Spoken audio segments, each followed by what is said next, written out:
Congress ఎంపీలతో AIC incharge Meenakshi Natarajan వరుసగా భేటీ అవుతున్నారు. Hyderguda MLA క్వార్టర్స్లో కడియం కావ్య, రఘురామరెడ్డి, చామల కిరణ్ కుమార్ రెడ్డి, రేణుకా చౌదరి, బలరాం నాయకులతో విడివిడిగా సమావేశమయ్యారు.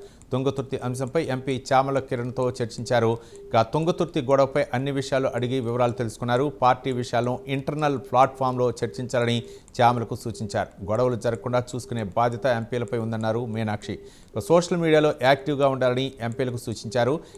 ఎస్ఐఆర్ ప్రక్రియపై పలు అంశాలను తెలుసుకున్న మీనాక్షి ప్రభుత్వ పథకాలు ప్రజల్లోకి ఎలా తీసుకెళ్తున్నారన్న అంశంపై ఆరా తీశారు.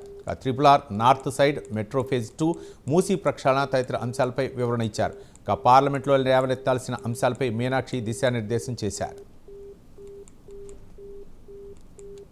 మా పార్టిసిపేషన్ మీద కానీ ఈరోజు తెలుసుకునే ప్రయత్నం మీనాక్షి నటరాజన్ గారు చేసిరు. అందుకనే మమ్మల్ని అందరినీ పిలిచి మా యొక్క యాక్టివిటీస్ అన్నిటి వివరాలు తెలుసుకోవడం జరిగింది.